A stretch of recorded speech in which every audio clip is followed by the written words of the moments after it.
Yes, as you heard there, Leicester clinched the Championship title with a comfortable 3-0 win away at Preston last night. They'd already been promoted, but now they can't be caught at the summit. And joining us to reflect on this and more is Chris Forian from Leicester Till I Die. Chris, how are you?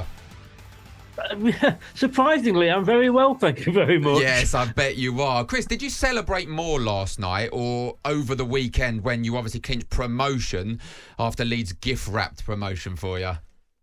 Oh, I've got to say probably promotion. Yeah. Just because that's what it was all about at the end of the day. Anything over and above that, winning it, getting the record for the number of second-tier wins or, points, that would all have been a bonus.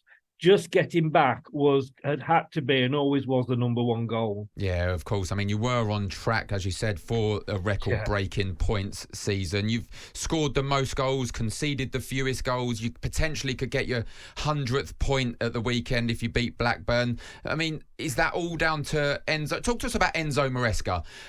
You did have a wobble, but I mean, how good has he been? And are you confident he can make that step up to the Premier League? I think so, because obviously he's had a little bit of experience there. Working alongside Pep a couple of times. It was completely left field when he joined us. I mean, I was screaming for Kieran McKenna from Ipswich, which on reflection wouldn't have been a bad shout.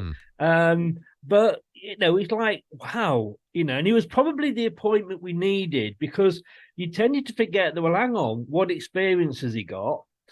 Because he'd literally 6 days before he walked through our door, he was lifting the Champions League trophy. Yeah. And that was probably what we needed at that time. We'd got relegated, the way we'd got relegated, it was all a bit of a sour taste. So, yeah, that came in. Enzo coming in immediately gave us a lift. Then suddenly there was the big change. I mean, we knew, the players we were going to sell, we knew we'd sell them because the money-wise. Yeah. The players we were leaving go that were out of contract probably had to go. There was quite a bit of dead wood in there. And he came in and it was like a new broom, as they say. And he then introduced this new style of play. And we're all like, what's this? Because, we''ve been used to the counter-attacking Ranieri sort of, thing that won us the Premier League. And, we went off. We absolutely, I mean, I described this season as like a wacky race, if you remember that programme. Yeah, but we set off. We set off at a pace and we were like, 17 points clear. And it wasn't bad. It pulled us back and it probably put our feet back on the ground. Because at that point we were talking, like say, record points, tallies, and we probably got a little bit ahead of ourselves, if I'm honest with you. So it did bring us down to earth. We gave the other teams a little bit of a chance, and once they got a bit close, we said, that's too close. You're close enough now, we're going to go for it. Yes. I mean, I've been certainly impressed with Enzo Maresca, but talk to me about Jamie Vardy. 2 goals again last night. He was involved in your last promotion to the Premier League. He was involved in the Premier League winning team in 2016. Now this promotion. Just sum up what he means to Leicester fans. I mean, he is Mr. Leicester. I mean, and I know that, title was bandied around about, by different teams for their favourite players and what have you, but that has to be the best £1 million any team in English football has ever spent. I mean, what would he be worth now if you bought him, sort of thing, at that age? And it just goes on and on and on. And at the start of the season, we said, look, he isn't going to be able to play that many games. It's, midweek weekend. He's, 37 now. He's getting on a bit. They'll wheel him out in his bath chair and he'll probably still come on and head a goal in. You write him off at your peril. And I've written him off myself. I said, this is a season he becomes a super sub. No, that was down to the others. When you needed him, Mr. Reliable. I mean, they were singing after the game, 10 more years, Jamie Vardy, He showed the pace at the end when he done the Klinsmann celebration, didn't he?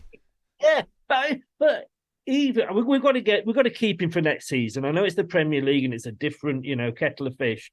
But can you imagine, if you're 1-0 up or, you're just fighting for that last minute goal and, your defenders have been playing for sort of, 80 odd minutes and they suddenly look up and Jamie Vardy comes on. Yeah.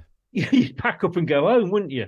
He is so important. And, it was Jamie Vardy that when we did have that slump and it looked like, the wheels were coming off, called the players together. He did a real captain's job. Yeah. He had a team meeting with just the players and basically, called a spade and it turned round. I'm absolutely delighted for you. I'm going to bring the mood down ever so slightly here. Potentially, I really don't want to do that, but I just want to ask you about the PSR stuff and potential point deductions. Has that tempered how you feel about going up at all? No, look, we'll worry about that next season. At the moment, let's just enjoy ourselves. I mean, I wrote a bit in one of my blogs today, and I said, all right, next season we may be starting the race in the pit lane, but at least we're in the race. And look, I mean that's a show on itself. That is, you know what I mean? It's and I think football. I'm not just saying this from Leicester's point of view. I think Nottingham Forest have been badly handled. Everton. When you're looking at who could win things or who could get relegated, and it's not decided by results on the pitch, it's decided by a group of people around a table that say, right, we're knocking that many points off you. That's surely ruining the game, probably more than VAR. I mean, in terms of the new wage cap rule, you're just going to miss out on that, of course. So you are going to end up with a points deduction. And look, it'll be tough. We know what it's like. It would have been tough with 0 points. We've seen the 3 promoted teams this season. I mean, lastly, Ipswich or Leeds? Who do you want to be the next club? One last thing just on the points deduction is we've got the advantage that we're going to get that at the start of the season. So we've got the whole season to try and claw that back. Where the likes of Everton and Forest, it's been taken off them mid-season, so they've not gone as long. Yeah. 2 teams I want to go up. I'd love to see Ipswich do it. They're a lovely little club, and they deserve it. They were like the Black Knight out of Monty Python. You chop an arm off them, they still come at you. and by the playoffs, Southampton, because they're just down the road from me, so I get to go and see Leicester play if they go up. Thanks for watching. These videos are tremendous. You'd better like them too, or I'll be back. This podcast is proud to be part of the talkSPORT Fan Network. talkSPORT. Powered by fans. That will conclude this evening's entertainment.